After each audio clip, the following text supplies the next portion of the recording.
All right, for today's workout, do this. Try to make the weight feel as heavy as possible. All right, what does that look like? Take your normal weight that you do for 10 reps.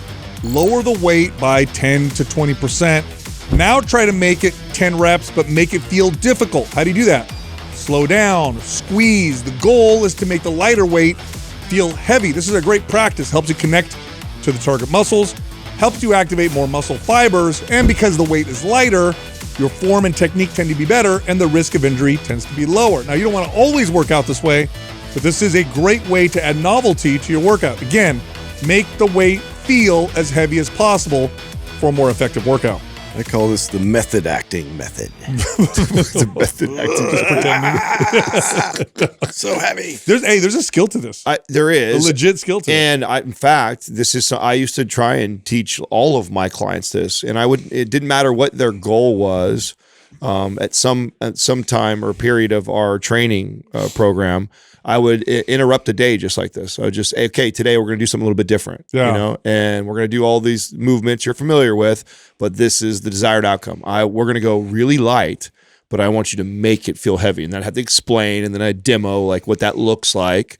And then all the time they would when I'd be teaching them, they'd be like, "Really, is this?" And then the next day they would feel it and be like, "Oh my God, yeah." It's a great skill, especially as you become more advanced. Because as you get more advanced, you know, working out with heavier and heavier weight, the reward to risk ratio starts to get skewed, and it doesn't really make as much sense. Now, early on, getting stronger is great. Later on, you know, adding another 10 pounds to your already heavy squat or press or whatever, the risk starts to go up higher than the reward. And so then you're like, okay, well, what do I do? Well, you make the weight that you're lifting feel heavier. Today I worked out with Rob. He's one of our employees. Love the guy, love the kid. So I invited him to work out with me this morning. And we did just the traditional body part split type workout. And I did this in the workout. And he would go up to the bar or the machine that we were using, and I could see he'd want to take weight off, thinking I was going heavy. I'm like, no, bro, it's light. Try it out. And then he would do it, and he was lifting the same way. And literally my goal is like, I know I could add another 50 pounds to the bar, but what if I use this weight and make it feel just as heavy? And you can get really great results this way, especially when you're advanced. By the way, this is what bodybuilders do very well. This is why you get so many comments from inexperienced people or people who don't understand how bodybuilders train. I was like this as a kid. I'd see these bodybuilders work out, and I remember being like, why are they using, such light weight? What are they, weak? Such big muscles for tiny weights. No, it's because they knew how to make, I used it as a strategy to get clients. When I was in some of the best shape ever, I'd be in some cut-off sleeve or tank top working out, all shredded and pumped up. That is so you, too. And I would flip it on its head. I would. And then I would go over where somebody's training and intentionally choose like an exercise like them and do half the weight they're doing. And you could it'd always strike up a conversation like, I don't understand. How did you get like that? And you're lifting half the weight I'm lifting. And then I'd get an opportunity to explain it and book a free assessment or appointment. Then I use that for a strategy for getting clients this was all a hard day. one for me. Just took me a long time to get here. You're not there yet. Shut up. You're not there. I have no experience doing this. I'm almost there. Listen, I got to tell the audience, we don't do this anymore, but we would film ourselves demoing exercises. So this is for video. This is for video purposes. This is true. How to do a proper squat, which all you need to do is have a bar on my back. And Justin would go load it like he's doing a workout. Yeah. I'm like, bro, you're trying to show technique. It looks stupid. Yeah. I mean, it looks stupid. Yeah, I mean, but I used to do like a similar thing. I would go to these like bodybuilder gyms, and I would do like mobility like in front of everybody and like not give a fuck. So like, that was my thing. Yeah, my version. But yeah, the lightweight thing was a little like the ego was just it's a little tough. Here's what I do because I'm like in the middle, right? I could definitely train like a bodybuilder, but then there's that ego side of me that definitely likes to lift heavy.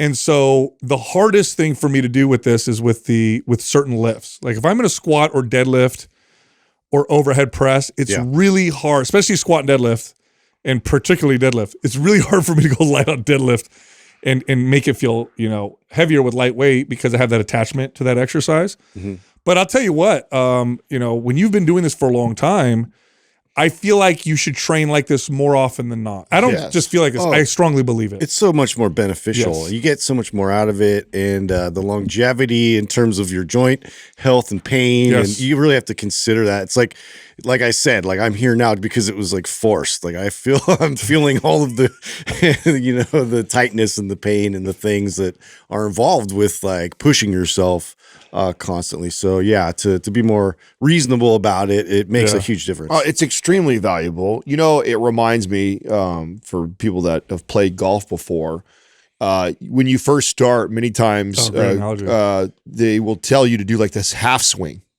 And, you don't even pull it all the way back, and it's so frustrating because you're like, you don't even look like you're playing the right way because everybody else is doing a full swing and then you're just doing this little half swing. But the results you get from this little half swing with great technique and form, as far as how far and accurate the ball is, versus when you try and cock back and hit it, it's like night and day difference. And so, but again, back to the ego, it's obvious if you see a guy going down the course and he's half swinging every shot, you're like, oh, there's a rookie. He doesn't know but it's so more effective for learning proper technique before you build on the full swing. It's kind of similar in that sense of like, it's such a good thing to do, especially early on in your lifting career, because when you slow way down like that, it makes you hyper present of the technique and where you're feeling it and control of the weight. And if you can master that, then when you go to really apply force and speed and really heavy load, you have good connection and good form and technique. Yeah, so it looks like this, right? When you first get started, you should slow down and perfect your technique and form. Then when you feel confident with your technique and form, then the goal should be to get stronger. And this will last for at least 2 to 3 years where you're just trying to get stronger. And you'll get great dividends. You'll get great results just from doing so. But after right around that period, then you need to go back to making the weight feel as heavy as possible, because at some point, adding 10 pounds or even 20 pounds to the bar isn't worth the risk of injury, because now you're playing with heavier weights. If you're a 200-pound man and you're squatting with 350 pounds, adding 50 pounds to the bar, you would definitely see some results. But adding 50 pounds to the bar at 350 comes with some serious risk. Like if your technique is off a little bit at 400 pounds, you're going to hurt yourself. Now, on the flip side, that person squatting 350, now they've gotten pretty strong. They've been lifting for a while. That's a good squat for a 200-pound man, natural, whatever.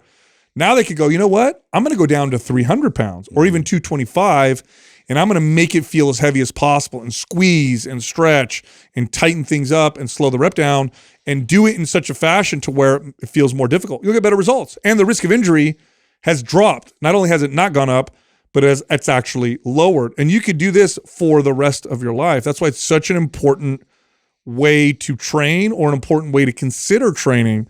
Now, a lot of people, when they first start working out, especially guys, they don't do this at all.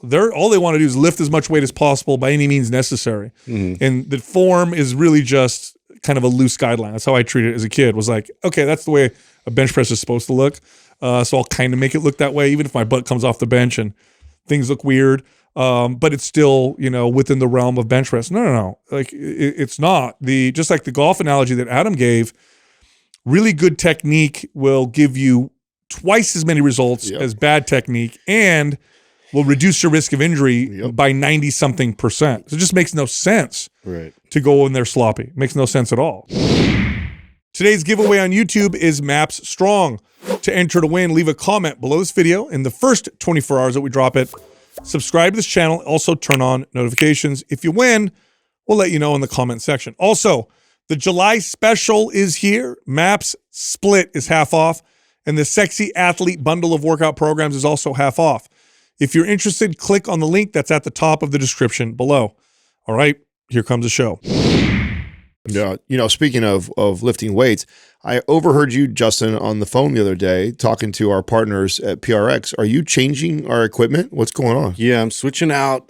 So we're kind of refacing our entire studio gym and making it so it's all branded. And so I'm just basically switching out some of the posts for our squat racks. And so everything's going to be like super color coordinated. Nice. We're getting new plates. We're getting new racks to hang up certain items on the wall. Nice. So everything is, I'm actually really excited to see the final outcome for this, and we'll be able to shoot and create more content in here with kind of that displayed. But yeah, the PRx, they've made different types of squat racks too. So I actually looked into that, like the ones that actually fold in as opposed to like go up. Yeah. Oh, what do you mean? So they like it's yeah, for, to make a full, it makes a full, what do you call that? Like a squat cage.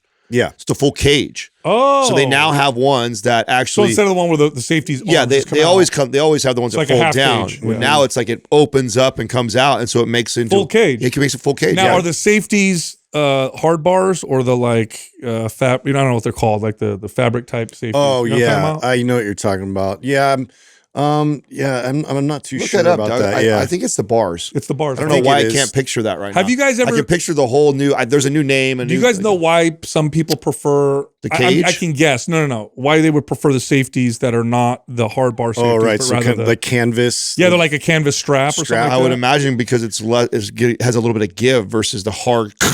Maybe because when you drop it doesn't make so much noise. Yeah, that's what I would think. Yeah, makes less noise. Yeah, less noise. It's also not as abrupt, right? You have a flat, hard surface. It's going to ding. Where it's like if it's a canvas material, material, it's going to absorb a little bit of that. Probably, I would imagine better for gyms where people are like are bailing quite a bit. Right? I mean, I always like those ones better. I always like the strap. Do you? Oh yeah. You know what? Because I actually, I've always trained by myself, and when I was really pushing the weight during competition time and stuff like that, I would bail a lot. See, I prefer the hard bars because I like to do bottom position squats and stuff like that. And I also feel like the bar will kind of roll, because it comes at an angle. But I can see the value. It is a bar. It is a bar, and it's called Profile Folding Full Cage. Wow, isn't that cool? How much does it come off the wall when it's folded in, Doug? Does it say? All the other ones, it's just like the other ones.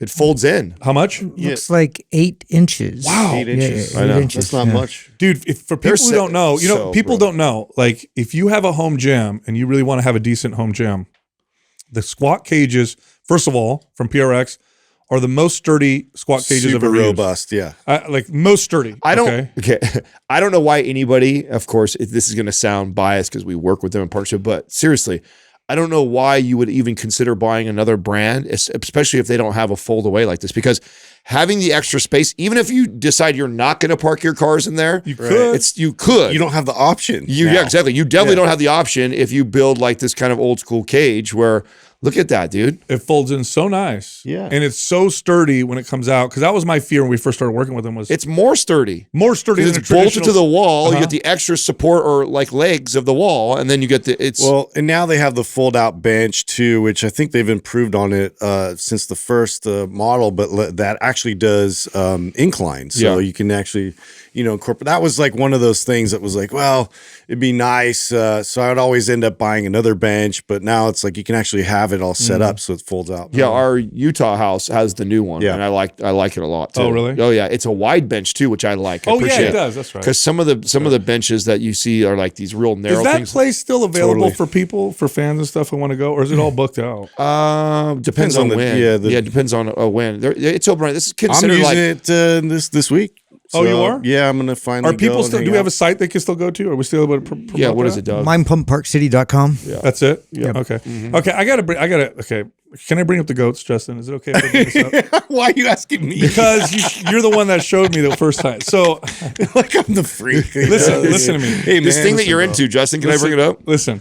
It's one of the most, first of all, last night, so Justin told me about this. I don't remember where we were, and he goes, yeah. They have these like, I don't know what you would call them, like I don't know if they're shows or whatever. Here's what I call this class of goats. It's like the Kim Kardashians of goats. Okay. All so right. he's telling me, he goes, they have these goats and they're like showing them and they have like big butts. And, and I'm like, what?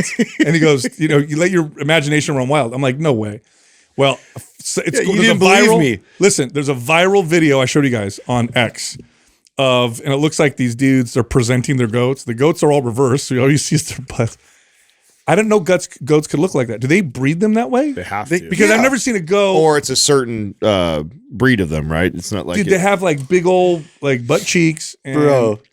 It's gross. It's like, it's what? really, really disturbing. I was laughing they 10 don't- minutes straight last night. Dude, they don't have like tails anymore. Now, did either one of you look into it? Like, what is it all about? What Like, kind of a goat is that? It's a breed of sheep, right? What is the sheep called? I mean, it's okay, there's what's a jar? this goat is thicker than a jar of cold peanut butter. Barstool Sports. But they it look like they shave the goats and they turn them around and they're presenting them like. Now It almost looks like one of those rubber butts that people buy on the internet. Yeah, you know, dude. but then they just like slapped it on the back of this. Oh, it's so goat, gross. sheep. Now you whatever. guys were So I was sharing like, this and cracking up, but did anybody like look into it? It's like, okay, No, we you don't obviously look up. you obviously breed them I see to it for look what like it that, is. Yeah. and there's we do that with dogs, Right. So, and if you were somebody who who dogs have big old. So there's some kind of Well- economy here, right? Like there's some kind of incentive. that's why exactly. That's Yeah, why are they okay, eating it? You I obviously think we know listen. why. If somebody 1,000 years ago saw a French bulldog, they think that's so weird and ridiculous. You was bred bred this, that way. you bred this dog to be this mini little smash face, Yeah. and we love it and we buy it. So, what is it about this? There's got to be Why are you really horny asking? farmers. Is that a real? Thank you. It's Yes, really a question. I'll spell it out. I feel like that's what it's for, dude. Unless they're eating. They it's want to like- get down with these goats. Maybe Doug, you could look up why the name of these type of sheep, and then why do they bred to have big butts like Yeah, that? there's big jiggly goats butts. and sheep with large back What's the difference between a ends. goat and a sheep? Well, they're one's a different goat, one's a animals. sheep. Species? They're two Yeah. different animals. Oh, Yeah. okay. All right. Yeah, one of them we use their hair, right? Oh, okay. yeah, I and the don't one we use know their milk. anything. I don't know any of this stuff. So I want to know why they're with the official, So I did see something about the sheep. does Let it me say? find it. It's a fat deposit. So they're like camels. They carry a deposit of fat in one place because they live in the desert. It's just like, Okay. So they're the big butt sheep of Kashgar. oh my god, it's just like what? Yeah, so what other disgusting. what other like? Well, maybe trait? does it give them? Do they get a bigger coat, and so there's Maybe they're- more No, material? because video it's I shaved shared- down, and it almost looks like. Well, maybe it's shaved down after they use it, right? Oh, I mean, right. you shave the. I don't know. maybe but it's like a dog show where it's like, I mean, I have no idea. I'm just like, you kind of groom them a certain way so it like impresses the judges, and that's what we saw in that video. It was like they're shaved down, and it's like, and they were all reversed, and they were like presenting the But goats' booties. it was uncomfortable. It's a And viral video right now. I was dying dude. laughing for Bro, at least an hour. listen to me. I saw this last night, and my wife heard me. She's like, "What are you laughing at over there?" And I was like, "I don't want to show you what I'm laughing at. It's the most." this is disturbing such thing an I've ever seen. example of you and Justin's humor and how it aligns sometimes like so perfectly. There's, Oh, like, dude, listen. we all share funny stuff with each other all the time, and then there's certain things that like No, Justin you and I guys will will share- laugh for Oh, like bro. 5 hours straight over because it's just hit Yes. it hit a nerve that it's is. so like it's like so absurd and like there's literally you cannot justify it. You know, like they're auctioning off these goats and you know what they're gonna do with these goats. These poor animals. Like, come on. Dude, sheep with big butts may have a rare genetic mutation that's expressed in their loins and bottom, causing them to bulk up in the rear. This trait could be beneficial because it may allow the sheep to convert food into muscle almost 1/3 more efficiently than the sheep. These sheep are sometimes called Aphrodite calypgos, which is Greek for beautiful buttocks. That's funny. That kind of I think they're highlighting, that's a little that's a little bit. it's pretty revealing. All right, since we're talking about Justin and Sal topics, dude, I read this is a real article. You ready for this, Adam? Thank you for outing me with that. You're, Sal. no problem. Yeah. It's like, he's all bro. Check this out. Engage. Gonna make a purchase. You can buy one of these. Listen to this. This is the title of this article. Harvard social scientists lay out the case for the existence of crypto-terrestrials such as lizard people. Wait, say that again. Okay. Harvard social scientists lay out the case for the existence A Harvard social scientist is of doing this. crypto-terrestrials such as lizard people. The Pentagon regards UAP as a source of anomalous detections in one or more domain. They're not attributable to known actors and that demonstrate behaviors that are not readily understood by sensors or observers. So they're talking about UFOs and stuff like that. And they're also saying that academics are entertaining the possibility that flying saucers may not be the work of little green men from Mars, but rather by crypto-terrestrials, lizard people, stranded aliens, fairies, advanced cave dwellers, or residents of the dark side of the moon. You guys are jumping the shark right This now. sounds Bro, like another you are jumping psyop. the Listen shark. to me right now. This episode, we will see how it ages. Yes, we will. Wow. So they were talking about they're talking about this right now. Are they preparing us for some weird shit? Yeah, well, I mean, it's I don't know. You know how that's how I pressing feel every about this button right stuff. now. Like it's just chaos. You know, like that's how I look at it. Here's It's what like, why not add this in there? Listen to what one Harvard academic said.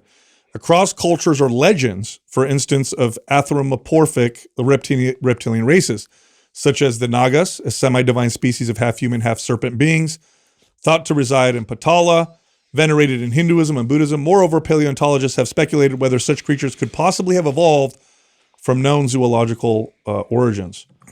Okay. What do you think's gonna happen? I didn't call. This is not on my bingo card for election year. I mean, it's too much. Yeah. It's too much for me. It's a little bit. It's a little much. I don't know. I'm gonna go back to the butts.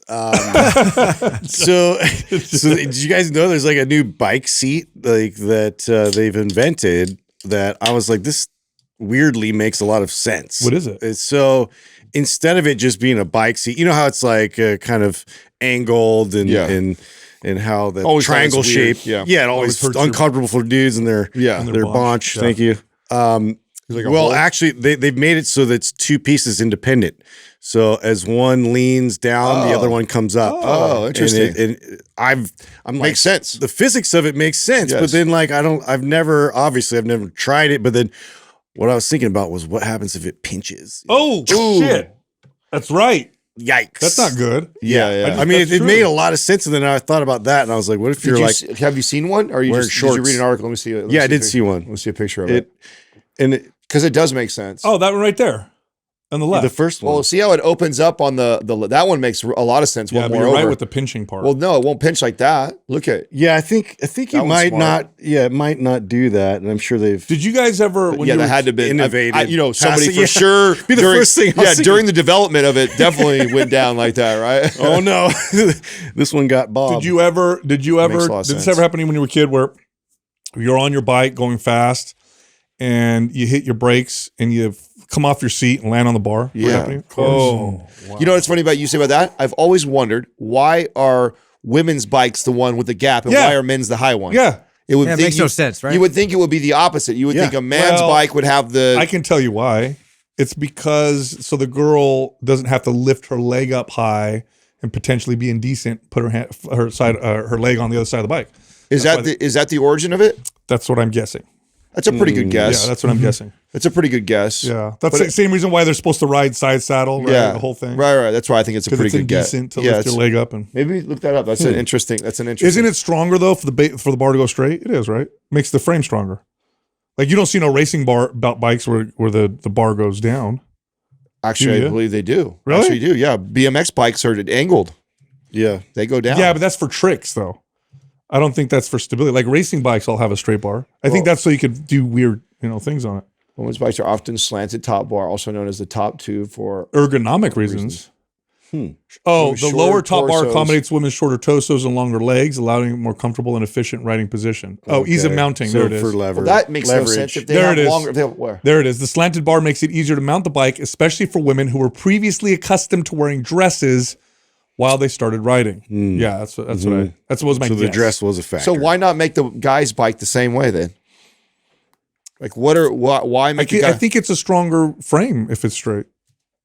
I think that would. I mean, from what I understand about bike frames, which isn't anything, Yeah, I know. I'm guessing right now. I'll take your straight word handlebars, for it. also known as flatworks. No, that's handlebars. handlebars, We're yeah. not doing handlebars. Oh, there you go. Men's bikes have extra bar because when they are heavier, expected to ride more vigorously. Yeah, see, it's more stability. Yeah. It's making it more stable. Man, I'm 2 for 2 on my guesses today. Yay! Boom. Bingo, bango. I want to hear what you have on beatboxing. I saw yeah. you and Adam went crazy showing. Adam, I opened videos this up on- for us. So yeah. I don't know what I was watching, and it got recommended to me. I have no idea how. And I clicked on this, like either it was a reel or it was a YouTube short thing. And this guy was beatboxing, and it was so crazy good that all the comments were like, "Oh, AI, fake, well, Yeah, this," yeah. and I'm like, "Is it fake?" And so then I clicked on the guy's name, and then I'm like, "Let me see if he has a YouTube channel." And then I went to the YouTube channel, and I saw that, oh my God, this guy competes. He's one of the champions in the world in Russia or Japan, where this is really popular.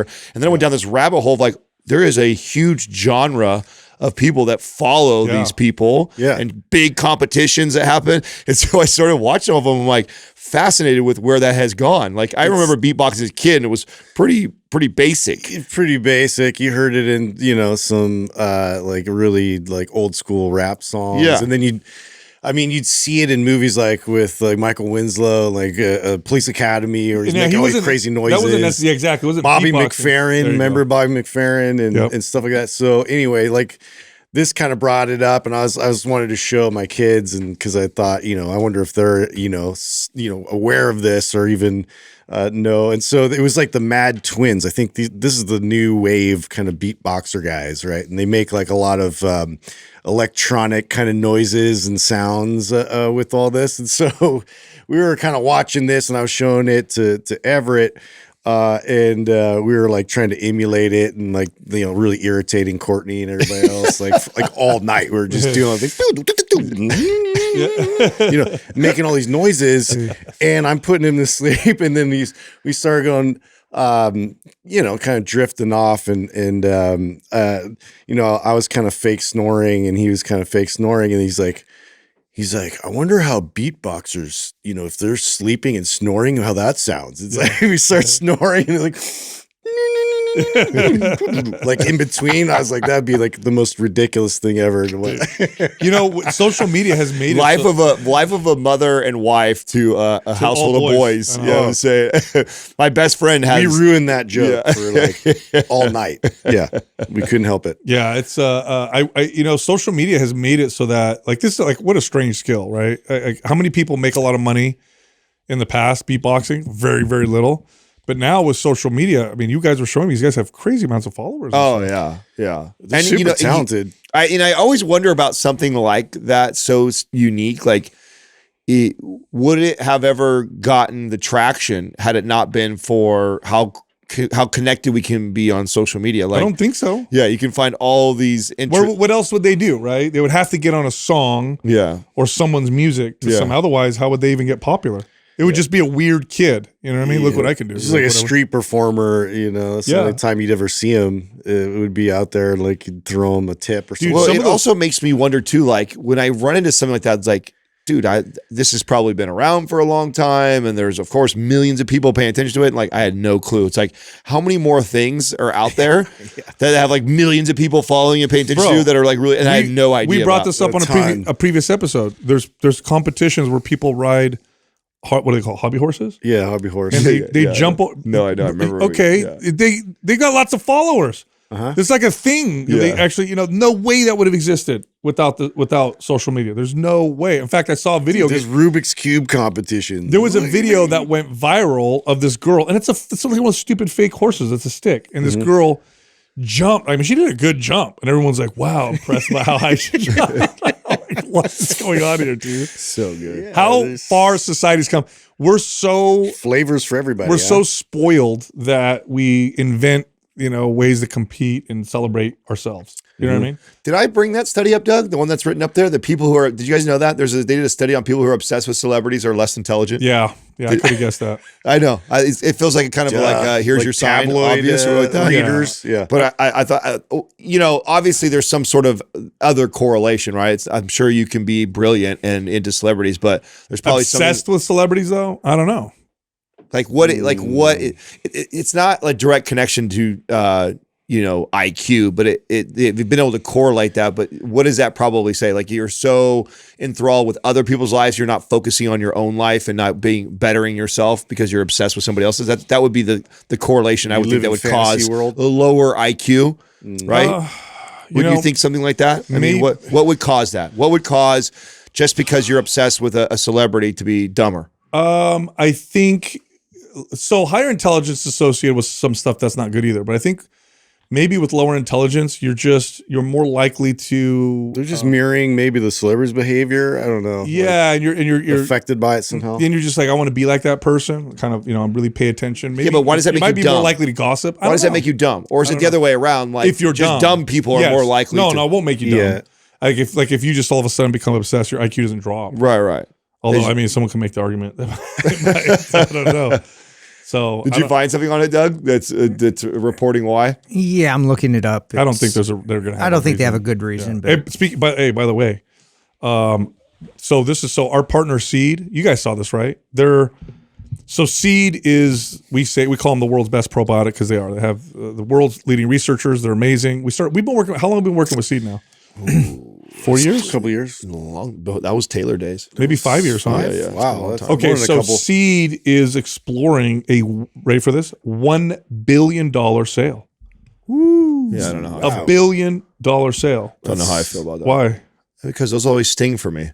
Yeah. Oh, this yeah, is like- because we did it. Yeah, I mean, we're Invest? I think we're up to 12 or 13 companies that we have a vested interest in financially, and part of what triggered that was when we were doing all these partner deals.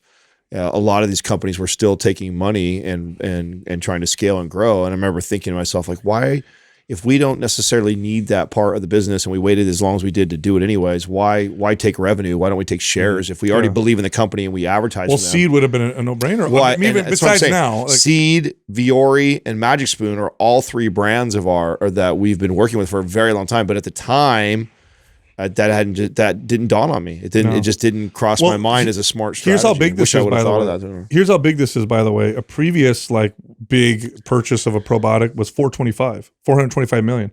So $1 billion. This is a big deal. By the way, they just released a new probiotic. It's called a vaginal symbiotic. This is to promote the health of the vaginal microbiome, which this is a growing market. We have microbiomes on our skin, our hair, of course, in your gut. And for women, the microbiome of the vagina can contribute or can help with reductions in infections, UTIs, and just overall hormonal health even.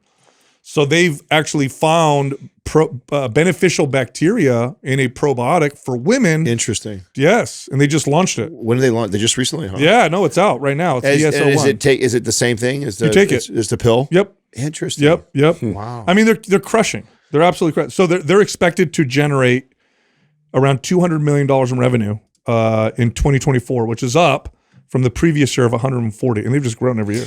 Wow. Isn't that great? So that huge for them. evaluation, they must anticipate there's other advancements in their technology that Nobody can match them. So they have a patented capsule that releases the bacteria, which is alive. It's alive. You don't need to refrigerate it. It releases it where it's supposed to. It doesn't get destroyed by the gut. That's about right. Oh no, it is Justin. inserted. Look at that. Oh yeah, it isn't. It is inserted.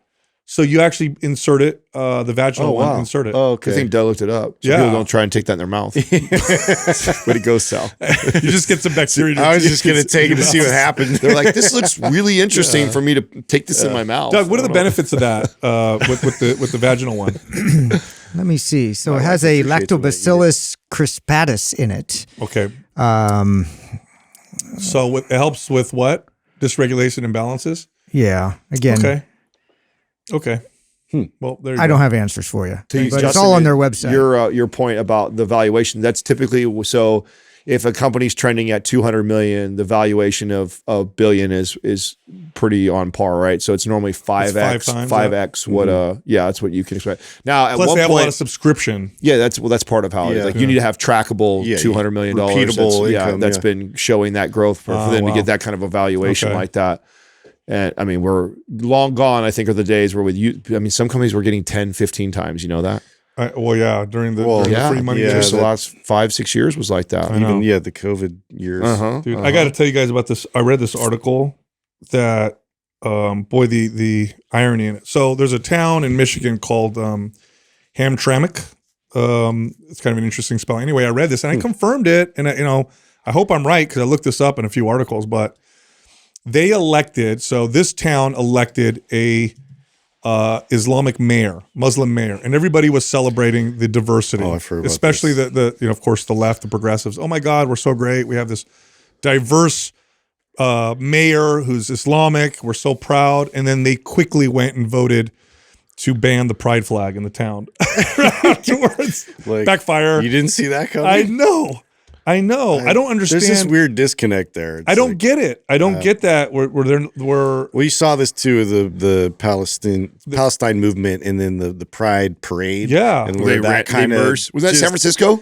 Didn't work. Yeah. Wasn't that San Francisco where they ran into each other? Have you seen the signs some people are holding? It's Queers for Palestine. Have you seen that? Yeah. Do you not know what they would do to you in that think place? they don't. No, they're not very clear. No, they'll kill you. Yeah. That's the thing. Yes. So I read this article. I'm like, oh my God. You know, didn't you share an article or something that was written on like the generation now? Like it's like a popular thing. I think you shared an article or I read an article about like it's like a thing now to say like I'm an activist. Oh yeah. Like so there's like this movement in the last decade and a half of like people like, you know, wanting it's a virtue signal now. Yeah, like wanting just to be an activist. And then you become an activist for a cause and you don't even fully understand what you're an activist for. And that's an example of that, in my opinion, is like you have these young kids that are up and coming and it's just like, what do you want to be when you grow up? I want to be an activist. Yeah. I'm going to find a cause. You know, there's a lot of evidence. Is it still like if you're a college kid, right? And you're a college like guy, like, are you still doing this with the motivation of like, you know, like some girls getting at laid this? Always. Yeah, they're at this protest. Let's go. Totally. I want to show them Actually, that I care. Justin, you're probably more accurate to why it's grown as much as it's grown because some guys started getting laid. He goes, oh man, you know, those hippie chicks. There's some All you gotta great do is, like, activist parties over spray here. paint a little sign. You know, you show up. Hey, Yeah, it's cool. We just go out there and we chant for a while, then we all hang out, do some drugs, and we end up having sex. It's incredible. We should come. Like the dudes that wear shirts like, I'm a feminist. You're like, look at me. I'm on your side. I know why you're doing that, bro. Yeah. I think what happens with the kids, you're rebellious by nature. By nature, your nature is to be rebellious. You're supposed to because you need to move out of the house and you got to go do things. And historically, big movements have been led by younger people.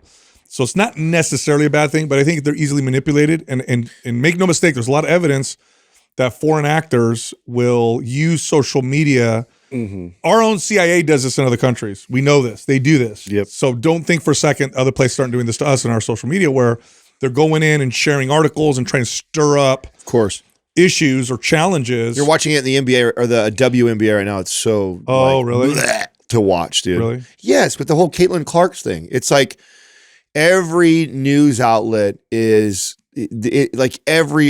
first of all, nobody was talking about the WNBA just a year ago. No. It's definitely all over the place now being talked about, and it's because they've got Caitlin Clark as this, you know. I heard she brought attendance way up and views way up. That's all I read. Yeah, a ton. And they're using that though to race bait, to turn it into a black or white thing, because there's definitely other girls that are as talented or arguably more talented in the sport, you know, that are higher average points, better assists, whatever.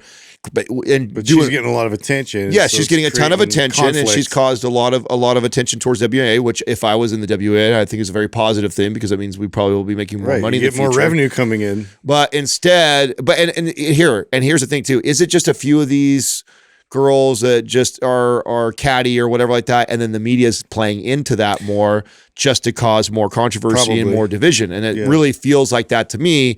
That a lot of the posts that are about her are intended to try and get this conversation around, oh, it's because she's white. Oh, it's because they're black. It's like, God, when are we going to get over this black-white like debate back and forth and using that as a way to stir up controversy? Well, it makes money, you know. Think about. Yeah, but when are we all going to wake up? Like, when are we going to wake up to that? Like until we're manipulated by it. You know, when Zuby was on our show, like the thing that I was one of the most fascinating things that he said that I had no realization of until he brought it up on our show was how weird it was to him, who's traveled all over the world, to come to America and hear the way people say that they're American. Nobody just says, "Oh, I'm American. I'm a African American.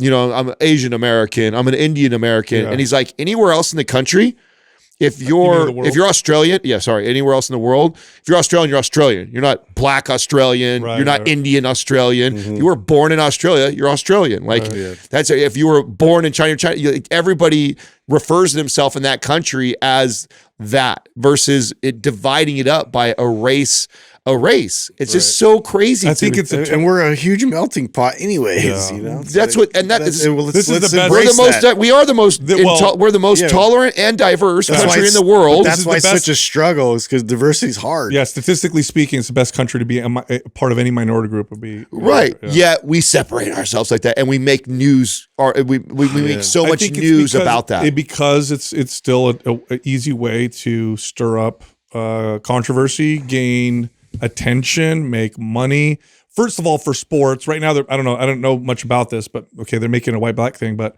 I think if you are one of the people that runs the WNBA, you love the controversy.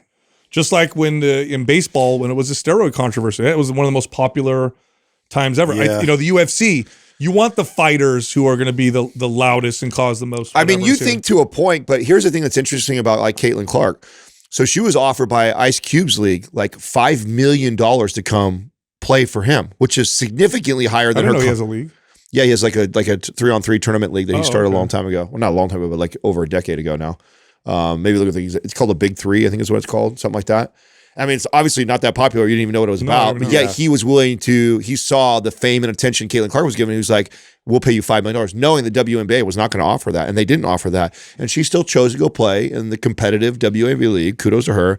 But I mean, if I'm her and I'm getting if I'm like the media is constantly challenging her, people are hating on her so much, and I'm taking less money, there's only so long I put up with that shit before I'm like, I'm out. Deuces. I'll go take the money then. I'll go take the money and go play in this 3-on-3 tournament for a few years. So, I mean, I don't know. That's a fine dance, Sal. You're like that they got to play. Right. It's like, okay, yeah, they love the controversy, but okay, you don't want it so much that you cook the golden goose. Yeah. You know, because right now everybody is paying attention because of her right now. And you want to be careful of how much you turn her off about the whole situation. Dude, you just reminded me of this video I watched. It was did I send it to you guys? I don't think I sent it to you. There's a guy talking, and he goes, yeah, you got people, wearing funny costumes, and it's basically showing like tribes in Peru or the Amazon as he's talking, wearing funny face paint, cheering for whatever, worshiping this game or whatever. He's doing this thing. And then he goes, and then he repeats it. And then it shows NBA. American sport fans. Yeah, of course. And it's like worshiping idols. Yeah. That was the whole talk of it. And I'm like, oh man, that hit me hard. Because he said these things about people you don't identify with. You're like, yeah, that is silly is what you're thinking. And then he repeats it. And he goes, and it shows a bunch of football fans painting themselves red, cheering for some team that really doesn't matter, worshiping these idols, like instead of doing other things that are beneficial, whatever. And I was like, oh my God, it's just human nature.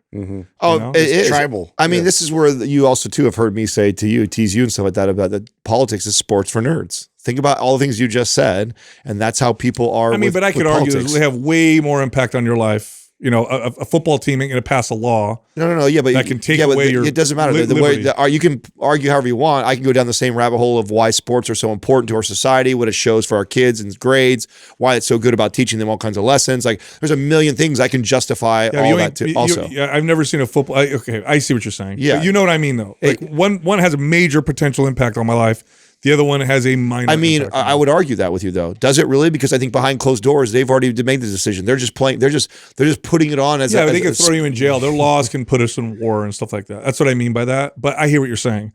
The obsession with it, the worship of it, same thing. Yes, same thing. Yeah. Speaking of which, I read a crazy statistic that I didn't know what this number was.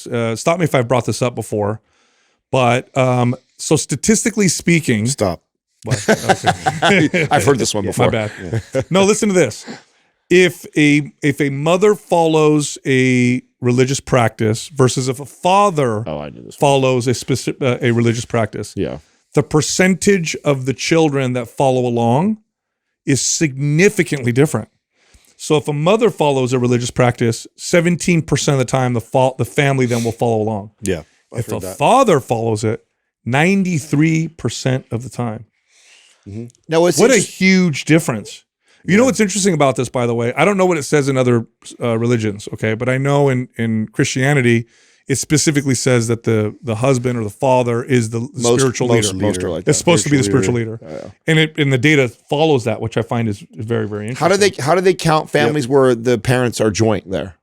Oh, I didn't say it. I know, like, so what category would that fall in? Or do they only count? No, what it means, what they're doing is if a couple gets married and the father's following religion, what percentage of the family follows versus if they get married and the mother follows. So not if they both follow the religion. Right. So they only tracked if one did it. Yes. Isn't that crazy? That's a big difference between the two. I thought that was interesting, and I think as a father, if this is important to you, if it's not important to you, then you don't have to listen to this part. But if you think that there's value to this, that's a big responsibility. It means if you want your children to follow along and you believe that there's value in what they'll learn from this, you have to do it.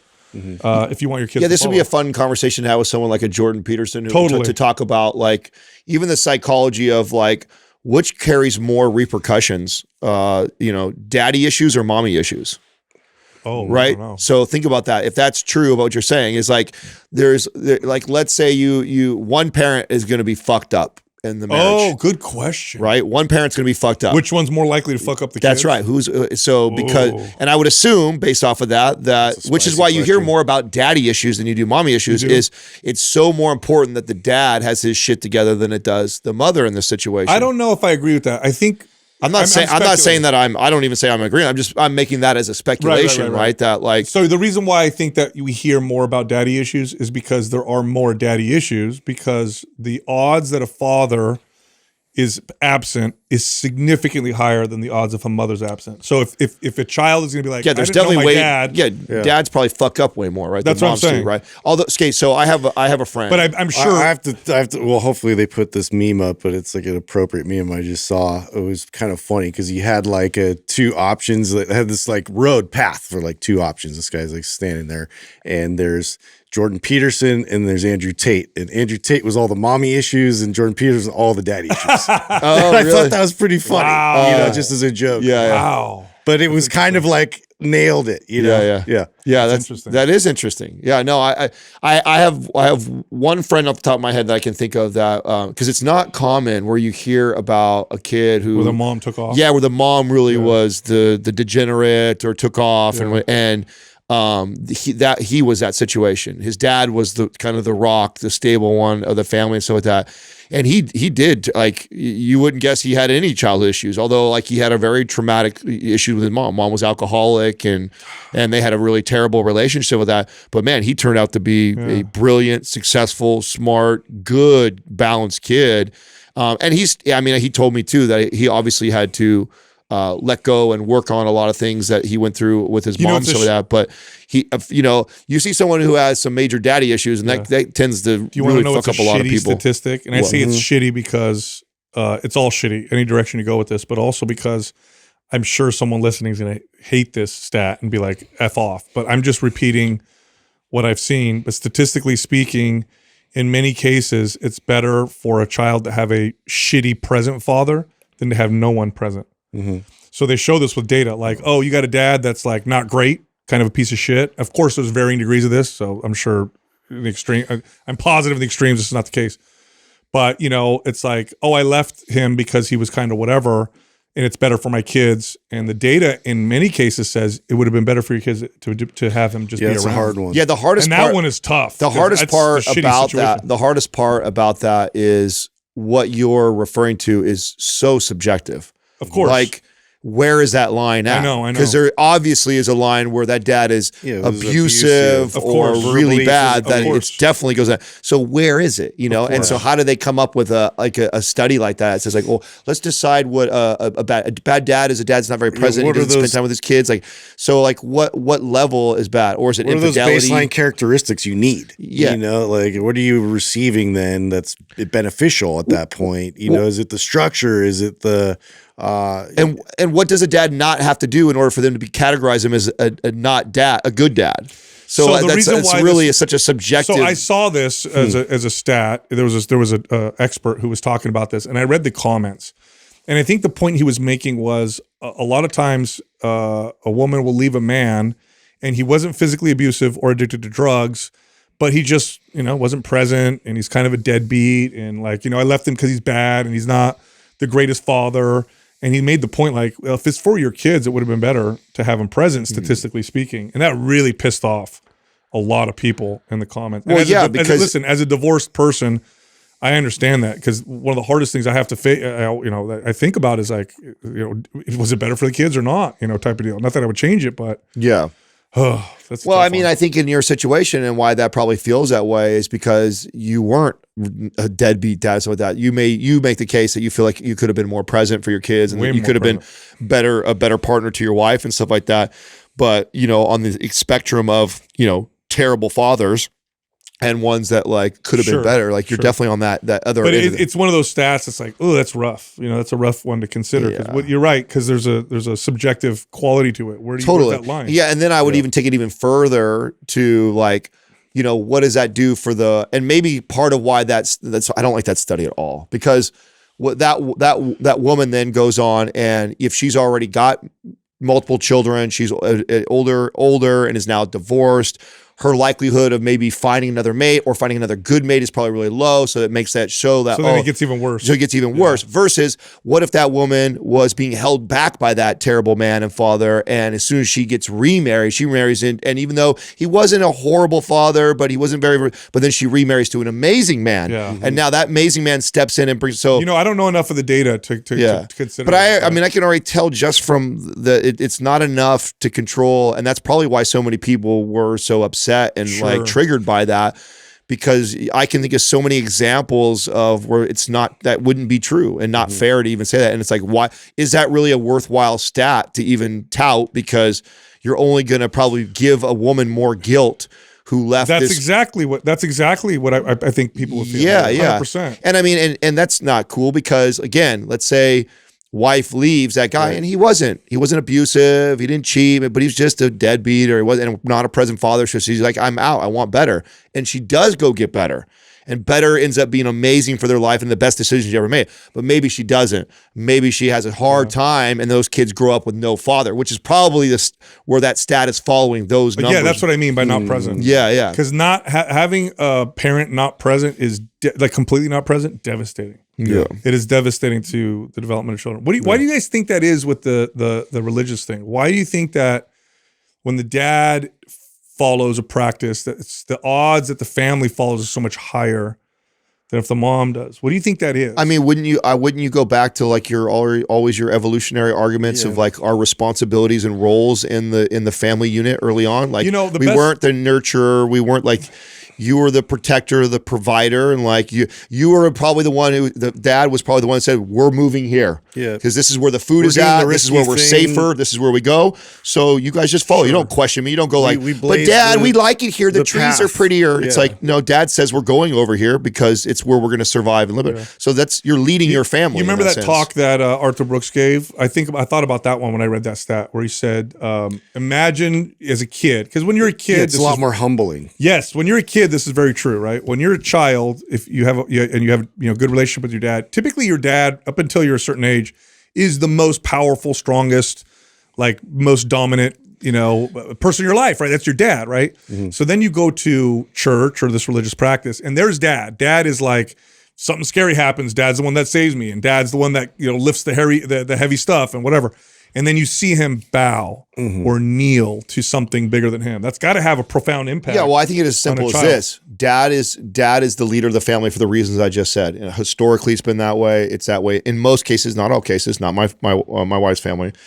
And then you recognize dad as the leader as a child, and then for the first time in your life, you see that your dad has a leader. Yeah. And so that is very powerful. Gotta be powerful. Very powerful. Yeah. Up until that point, my dad leads everything in our life and everything around us.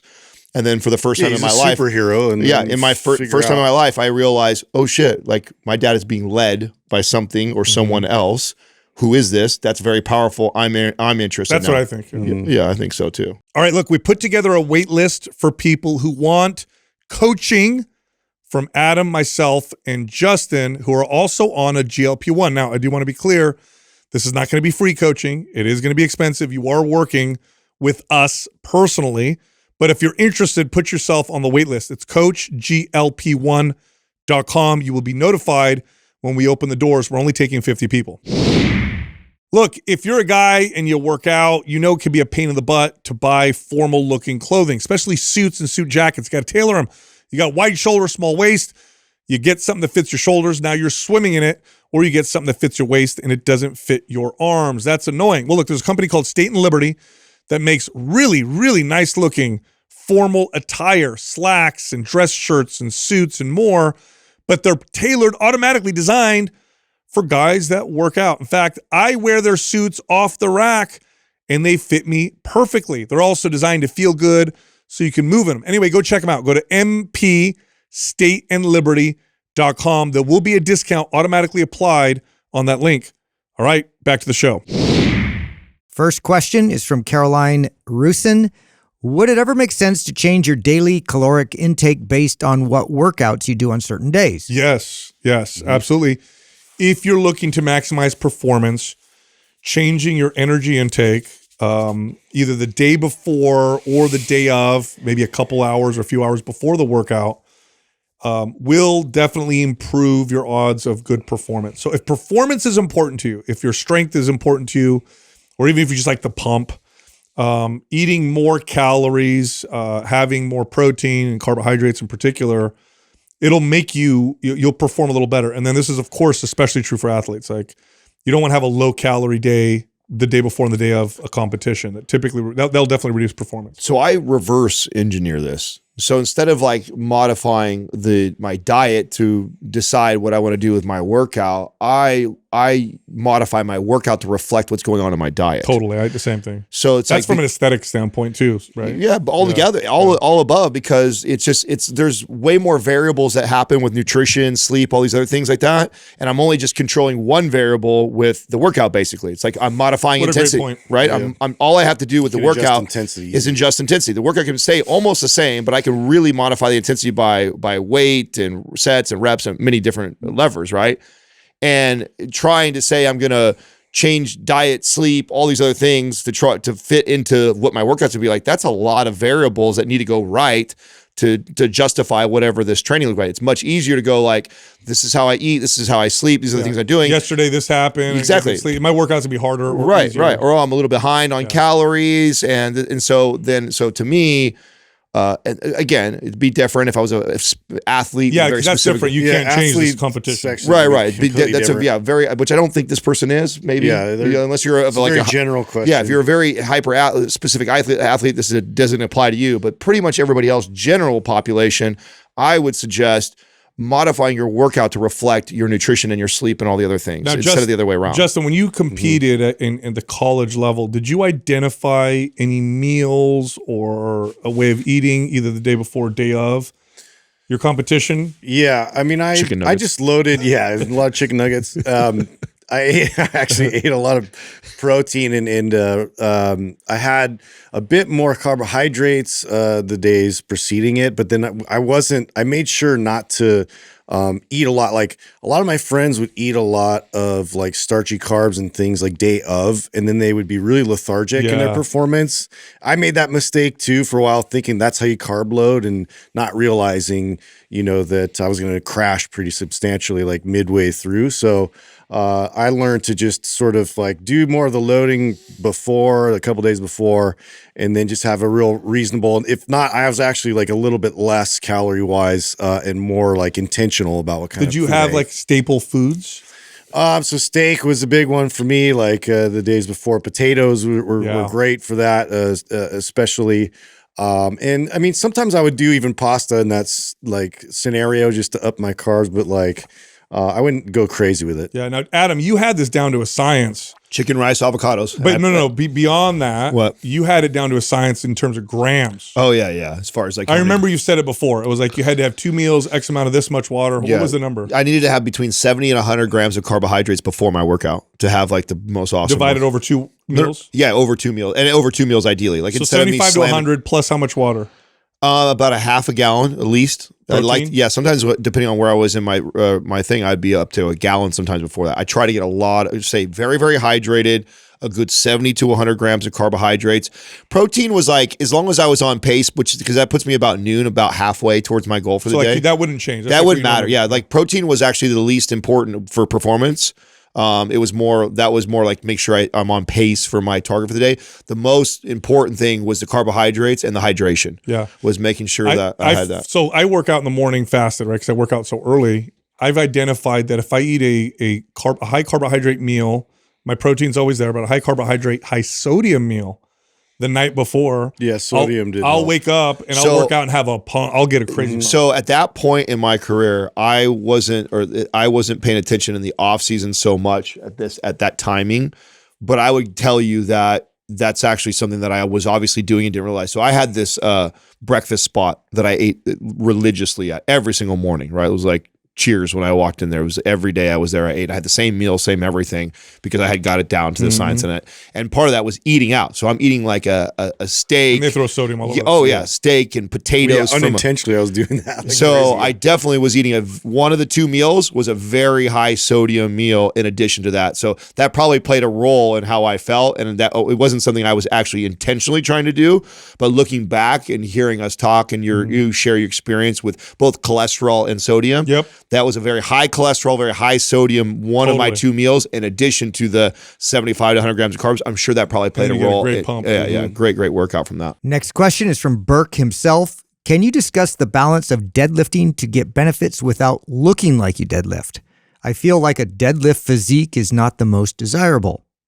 Now, I'm just with all due respect, I picked this question because it's stupid. Excuse me? This is a stupid question. Whoever asked this, sorry. I know you listen to the show, but this is equivalent to someone coming to me and saying, "Hey, look, I want to do some strength training, but I don't want to get too big." Okay, this is from a dude. Yeah, you're not gonna get. Listen, there's no such thing as developing a deadlift physique unless what you want is a strong muscular back, nice glutes and hamstrings. The reason why some people think there's a deadlift physique is because they look at top deadlifters in the world, they look at their physiques and say, oh, that's due to the deadlift. No, what you have is a democratization of that sport where the people who are built best to deadlift move to the top. It's no different than looking at top swimmers. If we look at Olympic swimmers, and imagine if I made this conclusion, oh man, I'm not going to swim to work out because it's going to make my arms hella long, my legs hella short, and I'm going to get a flat rib cage. I'm going to look goofy. Yeah. No, that's because that body type tends to work really well with swimming along other things. Deadlifting is just an excellent exercise. Also, by the way, even if there was a semblance of truth to this, it wouldn't happen overnight. You're not going to work out and the next day look, oh shit, I picked the wrong exercise. I look so different. Your body develops slowly over time. You could always back off. There is no truth to this. This is literally genetic. Like, and what comes to mind to me, like when I was competing, is like it's like comparing Craig Capurso's back to my back.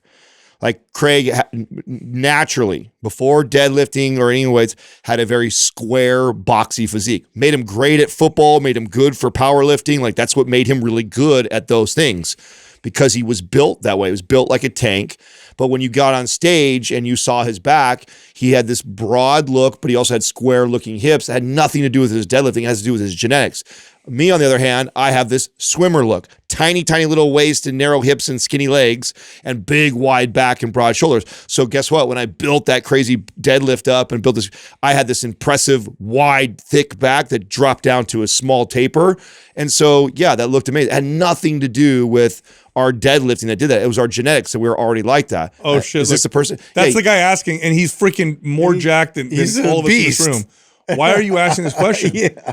So this guy's super overdeveloped. I don't say overdeveloped. I don't mean that negatively. Like he's very strong and very built. Oh yeah, circus. And so yeah, I don't know what you mean by deadlift physique. Do you mean you don't want a big strong back? I don't know. I mean he has more of a boxy look. What it is he wants the more of a men's physique taper look, and he's better built for powerlifting, like he's doing. Yeah, which is probably why you like doing it. Why? And you're good. See, look at his he's thick. Yeah, he's thick. He's ripped too. Yeah, why? But you need to understand that it's genetics, which is also why I bet you like doing these lifts. Now you like doing these lifts that we're watching you do right now because you're good at it because of your build.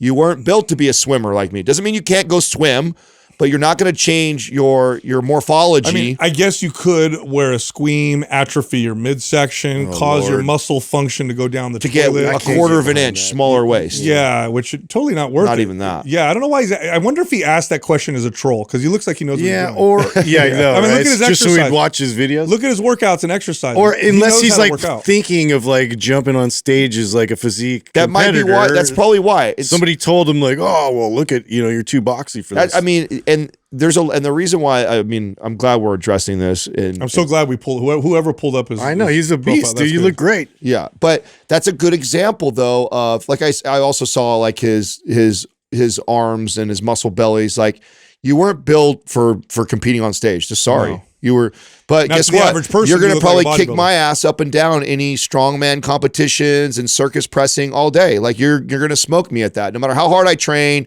you'll probably could be potentially better at that because your body was built for that. It's what it is that you have so many people that want to cross over and do this thing and they want to be the best at it. Yeah. When genetics plays a big role in these guys. At that level, it does. Yes. Look, bodybuilding is at higher levels. You have long muscle bellies, obviously big muscles. You also have small joints. You also have a small waist, narrow hips, wide shoulder. It's a very unique combination of genetics that goes into the mix. And now, if this guy walked around the streets, people will probably think he's a bodybuilder because he's very well developed. He looks awesome. But you put him on stage next to someone with those genetic, those things that I listed, and he's going to look like, oh, you got boxy physique. So, but no, it's not the deadlifts, bro. In fact, if you stop deadlifting, you probably lose lots of muscle. Yeah. Okay, next question is from Brooke Rysanga.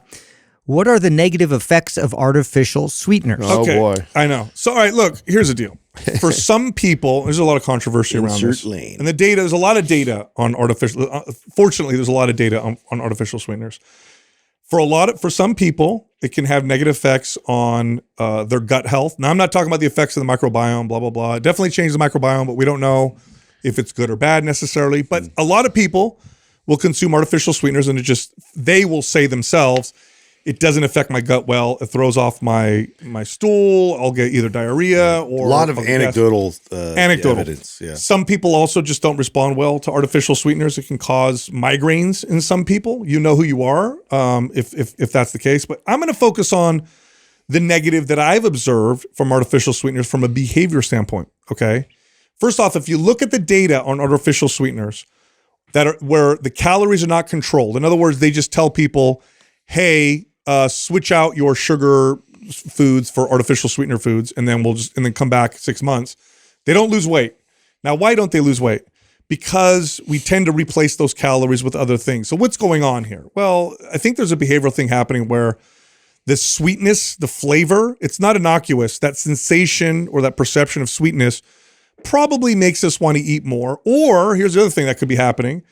That natural barrier of calories has been eliminated, therefore making people feel like they could go nuts with this. Whereas you may look at a soda and say, oh, it's 150 calories. I'll just have one. Oh, it has no calories. I'll have 15.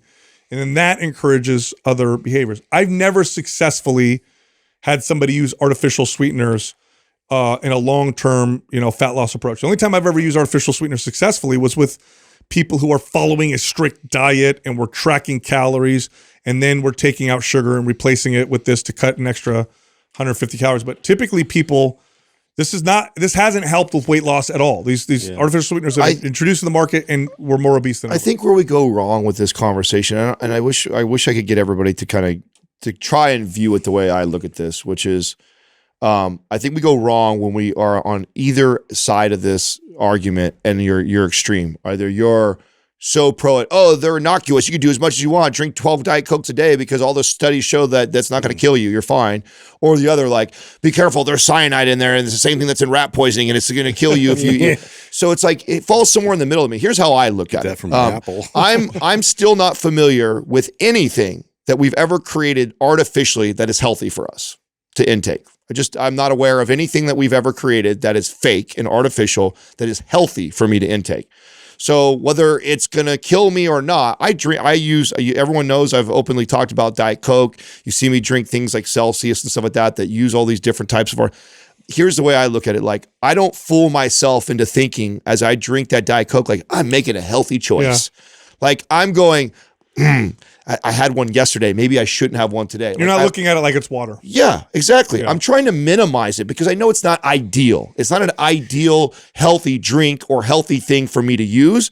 And so I'm always trying to do less of it and choose more natural whole foods or whole food choices. But I'm also not freaking out every time I have that because I look at it as like, even if it's not, maybe it even isn't good for me. There's a lot of other things in my life that I could even improve on for my health that I should be even focusing on. So it's like, it isn't the biggest rock to move to like moving the health needle, but it also by no means is it considered healthy for me.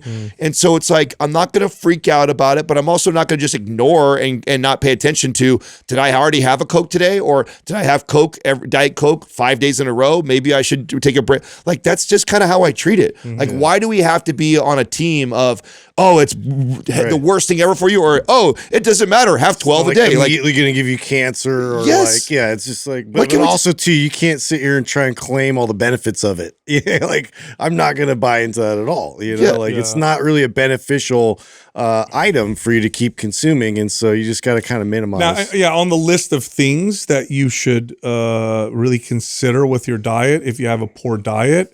I don't think it's at the top either, right? I think more toward the top would be like, okay, protein intake, healthy fats, protein so saturate. I mean, ultra. But I don't believe it's part of a. Let me use this as a strategy for a healthy diet. It's never worked. It doesn't wean you off like sugar either. And even if it is, the people that try and use that counter, great. So it got you to this step. You know what the next step is? Get the fuck rid of it. Then it's not the ultimate step. So if you make the case like, oh, it really helped me not drink regular Cokes, or it really helped me not do whatever. It's like, okay, cool. Now you've got that step. Let's keep going. Also, there's, and this is the part that I also want to lean toward. I know Diet Coke and Diet Pepsi and Diet soda drinkers, and they have an addictive behavior towards that. Oh my God, are you kidding me?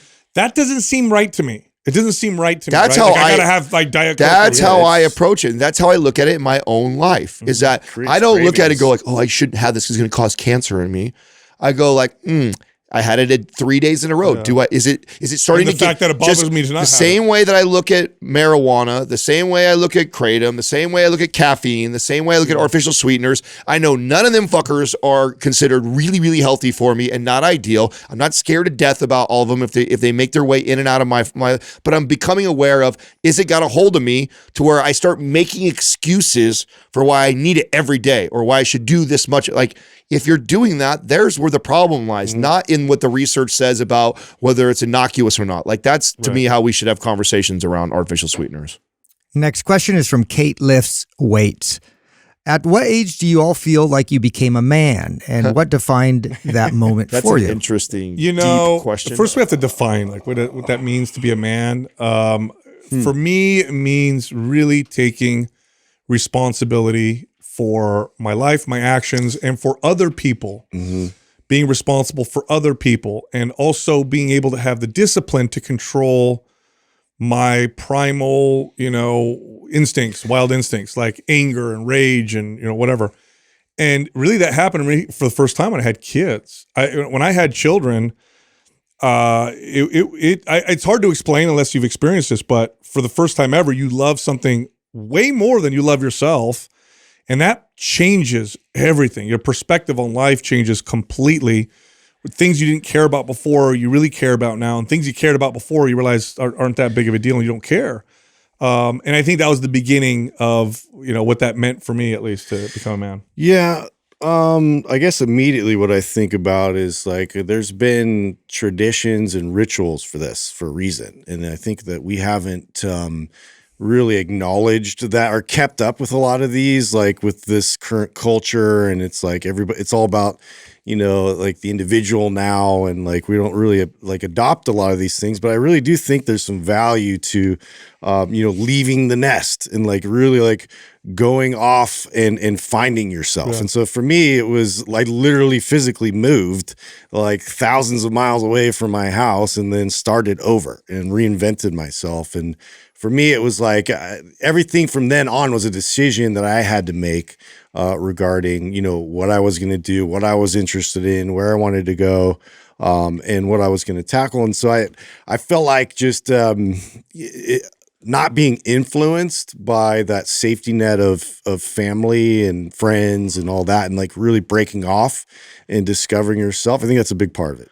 That's really interesting that you both went that way, because right away when this question was asked, there's two moments in time that popped in my head, and they really define kind of what you both just said. So I remember two moments. One of them was 17 and the other was almost 40. So almost 20 years later, I was 37 or so, 37, 38, when I felt the second one. So the first one was much like Justin.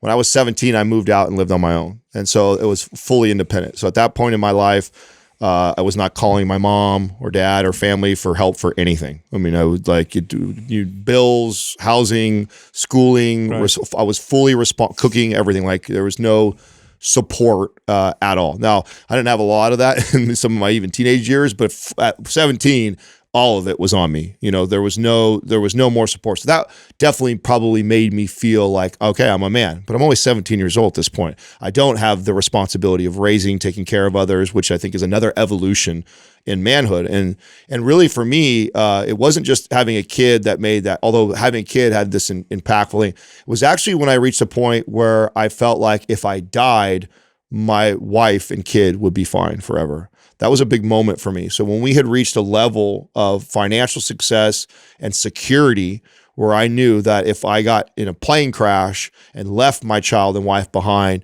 do I feel confident that they are going to be totally okay? As much as I don't want that to happen. So with that, but that gave me a sense of like, yeah, I did it as a man. I did it as a father. I did it as a husband. Like that was a big moment. So those two were defining moments of manhood, even though there's probably been a lot of, little ones along the way of growth, but those two things, which I feel like kind of encompasses what you guys were both. Yeah, I mean, what's the difference between a man and a boy, right? Not necessarily age. I know a lot of, there's boys that are 40 years old. Yeah. And then there's men who are 19 years old. Yeah. Mm-hmm. I think it's when you, because what characterizes a man, I think, has a lot to do with discipline, because an undisciplined man is a boy. And what does that look like? Well, I'm going to go chase after every girl. It's the Peter Pan syndrome here. Peter Pan. I'm going to go work for myself and have fun, and just that's all that matters. I'm not going to have really any responsibility. Mm-hmm. Kind of do whatever, the whole thing that we tend to glamorize. I think that's the difference, right? Between it's a really interesting question to pose and to talk about, because I definitely felt that 17-year-old me it was definitely becoming, or if not a man, like, the fact that it was, the fact that you were responsible for yourself. Quick. Based on your environment. Right. I was, based on my environment, my situation, I was definitely fully independent. But it was still self-centered, right? Right. Yeah. But I feel like so that was like the beginning of manhood for me. And back to Justin's point of why there's been rituals around I'm teenage sure it's boys. not like a light switch, like boom. Man. Yeah, it's not. Like, I still think today, it's a progression. And I think from that moment, from 17, and today and still continuing on, I'm always evolving and growing that man, right? So I feel like I became a man, really fully independent and my own man at that point. And then since 17 to today, and hopefully continuing on, is that I'm always evolving and growing as that man. And there's been probably pivotal things in my life that have happened that have made me probably feel personally like, oh, I leveled up. Mm-hmm. And I guess maybe why I the second thought was this 37 was like, that was probably the next big, like, oh, I remember what it felt like to become 17, be on my own, independent. And then I remember like, oh, okay, having a kid. And then, I remember like, oh, my kid and my wife are good. Like I got it. Like, so those are all 1, 2, 3. Yeah, those are very, very pivotal moments in manhood, although there's probably lots of milestones along the way. Yeah. Look, if you like the show, head over to our free guides. We have a free guide on peptides. Teaches you about all the popular peptides, what they do, what they don't do, how much you need to take. You can find it at mindpumpfree.com. You can also find all of us on social media. On Instagram, Justin is at mindpumpjustin. I'm at mindpumpdestefano, and Adam is at mindpumpadam.